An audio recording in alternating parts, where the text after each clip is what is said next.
শহর কলকাতায় আক্রান্ত হয়েছেন পুলিশ সার্জেন্ট। মঙ্গলবারের ঘটনা, আর পুলিশ পিটিয়ে জালে 3 জন। মঙ্গলবার রাতে নাকা চেকিং এর সময় বেপরোয়া গতির গাড়ি আটকানোর জের মুচিপাড়ার থানার নাকা চেকিং এ আক্রান্ত ট্রাফিক সার্জেন্ট। তদন্তে নেমে 3 দিনে গ্রেফতার করা হয়েছে 3 জনকে। মদ্যপ অবস্থায় থাকা চালক সহ 3 জনকে গ্রেফতার করা হয়েছে। মুচিপাড়া থানার নাকা চেকিং এ আক্রান্ত হয়েছেন ট্রাফিক সার্জেন্ট, আর সেই সময় মদ্যপ অবস্থায় ছিল সেই গাড়ির চালক সহ 3 জনকে গ্রেফতার করা হয়েছে। তদন্তে নেমে 3 দিনে গ্রেফতার করা হয়েছে 3 জনকে। শহর কলকাতায় আক্রান্ত হলেন ট্রাফিক সার্জেন্ট। মঙ্গলবার রাতে নাকা চেকিং এর সময় ঘটনা ঘটে এবং তারপর তদন্ত চলে, আর ইতিমধ্যেই 3 জনকে গ্রেফতার করা হয়েছে।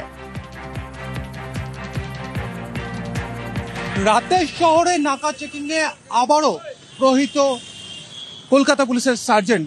শিয়ালদা ট্রাফিক গার্ডের সার্জেন্ট দীপঙ্কর দাস তিনি ডিউটি করছিলেন। এজেসি পোস্ট রোড এবং ক্রিকরো যে ক্রসিং রয়েছে সেখানে নাকা চেকিং চলছিল। নাকা চেকিং এর সময় একটি গাড়ি আটকানো হয় এবং সেই গাড়িতে যিনি চালকের আসনে ছিলেন তার ব্রেথ অ্যানালাইজার যখন পরীক্ষা করা হয় দেখা যায় যে 80% তিনি মদ্যপ অবস্থায় রয়েছেন। এরপরে সার্জেন্ট দীপঙ্কর দাসের তরফে তাকে গাড়ি থেকে নেমে আসতে বলা হয় এবং গাড়িটি আটক করা বা বাজেয়াপ্ত করা যখন প্রসেস চলছিল সেই সময় ওই গাড়ির চালক এবং সঙ্গে থাকা আরো 2 জন ট্রাফিক সার্জেন্টের ওপর চড়া হন, তাকে মারধর করা হয় এবং সেখান থেকে তৎক্ষণাৎ গাড়ি নিয়ে পালিয়ে যান বলে অভিযোগ। পরবর্তী সময় গাড়ির নম্বরের সূত্র ধরেই 3 জনকে গ্রেপ্তার করা হয়েছে। ক্যামেরায় কাঞ্চনের সঙ্গে অমিত, নিউজ 18 বাংলা, কলকাতা।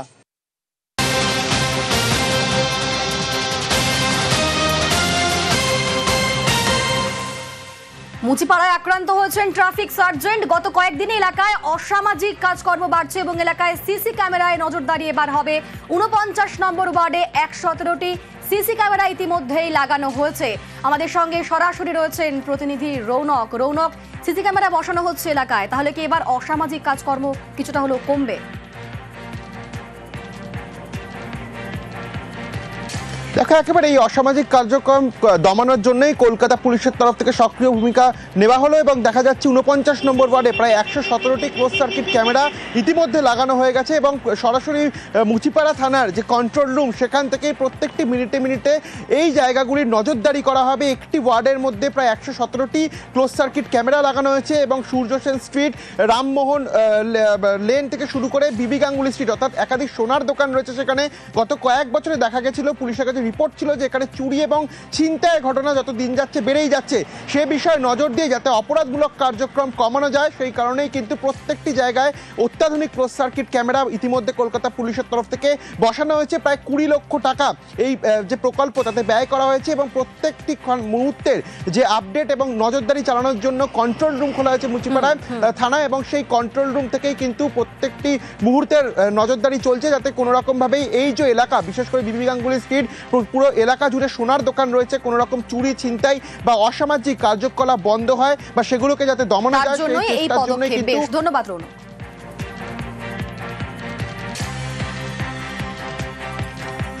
নবান্ন নির্দেশ দিয়েছে।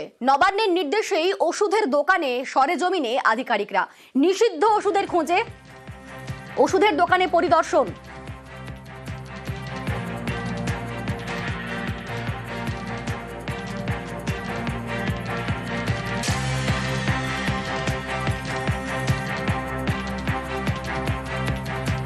জেলায় স্বাস্থ্য আধিকারিকদের পরিদর্শন। মুখ্য স্বাস্থ্য আধিকারিকের নেতৃত্বে চলবে পরিদর্শন। 300 ওষুধের ক্ষেত্রে QR কোড পরীক্ষার নির্দেশ দেওয়া হয়েছে।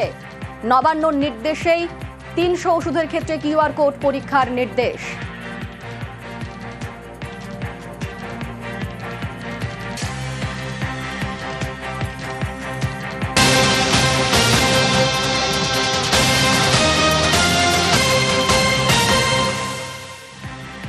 জাল ওষুধের কারবার আটকাতে স্বাস্থ্য দফতরের অ্যাডভাইজারি জারির পরই তৎপরতা।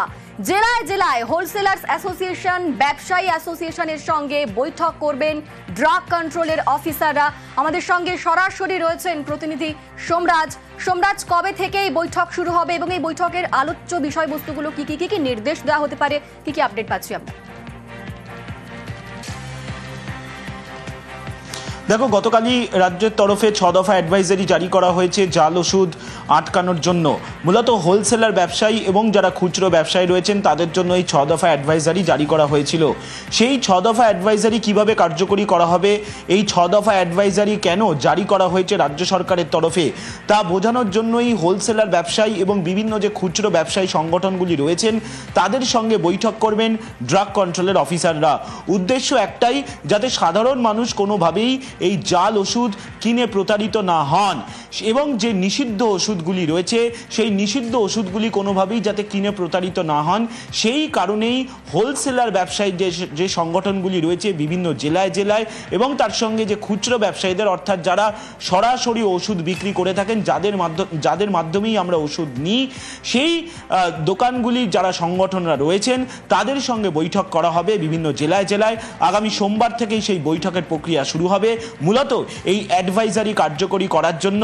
এবং কেন এই অ্যাডভাইজারি কার্যকর করা প্রয়োজন তা নিয়ে বৈঠকে বলা হবে।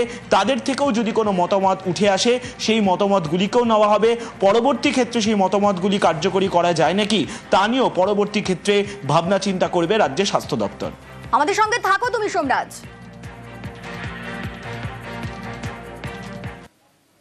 যে গুরুত্বপূর্ণ খবরের দিকে নজর রাখতে হচ্ছে, বাংলার বাড়ির কাজে অসন্তুষ্ট নবান্ন। টাকা পেয়েও বাড়ি তৈরিতে গড়িমসির অভিযোগ উঠছে। প্রথম কিস্তির টাকায় বাড়ি তৈরির প্রবণতা কম। একাধিক জেলার পারফরমেন্সে অসন্তুষ্ট নবান্ন। আমাদের সঙ্গে সরাসরি রয়েছেন সোমরাজ, নবান্ন সূত্রে আমরা কি খবর পাচ্ছি? দেখো, যেখানে গত মঙ্গলবারই মুখ্যমন্ত্রী মমতা বন্দ্যোপাধ্যায় বাংলার বাড়ি দ্বিতীয় কিস্তির টাকা দেওয়ার প্রক্রিয়ার আনুষ্ঠানিক সূচনা করলেন, সেখানে দেখা যাচ্ছে গত ডিসেম্বর মাসে যে প্রথম কিস্তির টাকা দেওয়ার প্রক্রিয়া শুরু হয়েছিল 60,000 টাকা, গত ডিসেম্বর মাসে প্রথম কিস্তির টাকা দেওয়ার প্রায় 6 মাস হতে চললেও একাধিক জেলায় বাংলার বাড়ি গ্রামীণের কাজে বেশ কিছু রিপোর্ট উঠে এসেছে পঞ্চায়েত দপ্তরের সমীক্ষায়। সেখানে প্রথমত দেখা যাচ্ছে দক্ষিণ 24 পরগনা জেলায় প্রায় 50% উপভোক্তা তারা প্রথম কিস্তির যে টাকা, সেই টাকাতে ভিত থেকে লিন্টন পর্যন্ত কাজ শেষ করতে পারিনি। তারপর রয়েছে দক্ষিণ দিনাজপুর জেলা, যেখানে প্রায় 35%-এরও বেশি উপভোক্তা নিয়ম মাফিক প্রথম কিস্তির টাকায় যে কাজ করার কথা সেই কাজ করা হয়নি। রয়েছে কোচবিহার জেলা, শিলিগুড়ি মহকুমা পরিষদ, মুর্শিদাবাদ জেলা, মালদা জেলা, একাধিক জেলার পারফরমেন্স খারাপ রয়েছে, যেখানে দেখা যাচ্ছে 30%-এরও বেশি উপভোক্তা তারা ভিত থেকে লিন্টন পর্যন্ত কাজ করতে পারেননি। আবার এটাও দেখা যাচ্ছে পঞ্চায়েত দপ্তরের রিপোর্টে নদিয়া, পশ্চিম বর্ধমানের মতো জেলাগুলি 90%-এরও বেশি উপভোক্তা সেখানে প্রথম কিস্তির টাকায় ভিত থেকে লিন্টন পর্যন্ত কাজ শেষ করে ফেলেছে। যেখানে দ্বিতীয় কিস্তির টাকা দেওয়ার প্রক্রিয়া শুরু হয়েছে, মঙ্গলবার মুখ্যমন্ত্রী তার আনুষ্ঠানিক সূচনা করেছেন, সেখানে প্রথম কিস্তির টাকায় দেখা যাচ্ছে গোটা রাজ্য জুড়ে 72.10% উপভোক্তা গোটা রাজ্যে প্রথম কিস্তির টাকায় কাজ শেষ করেছেন। কিন্তু এখনো একাধিক জেলার পারফরমেন্স খারাপ থাকায়, বিশেষ করে দক্ষিণ 24 পরগনা জেলায় প্রায় 50% উপভোক্তা যেখানে প্রথম কিস্তির টাকায় নিয়মমাফিক কাজ শেষ করতে পারিনি, তা নিয়েই অসন্তুষ্ট নবান্ন। তার কারণ পঞ্চায়েত দপ্তরে গাইডলাইন রয়েছে, প্রথম কিস্তির টাকায় নিয়মমাফিক কাজ শেষ হওয়ার পরেই দ্বিতীয় কিস্তির টাকা পাবেন উপভোক্তারা। যেখানে মুখ্যমন্ত্রী মমতা বন্দ্যোপাধ্যায় উত্তরবঙ্গ সফরে মঙ্গলবার দ্বিতীয় কিস্তির টাকা দেওয়ার প্রক্রিয়া শুরু করে দিয়েছেন, সেখানে প্রথম কিস্তির টাকা দেওয়ার পরেও কেন এত গড়িমসি হচ্ছে এই জেলাগুলিতে তা নিয়ে অসন্তুষ্ট নবান্ন। এবং সেই কারণে নির্মাণ কাজ পর্যালোচনা এবং যাবতীয় বিষয় যাচাই করে প্রয়োজনীয় কাজ শুরুর নির্দেশ দেওয়া হয়েছে। বেশ, ধন্যবাদ সোমরাজ।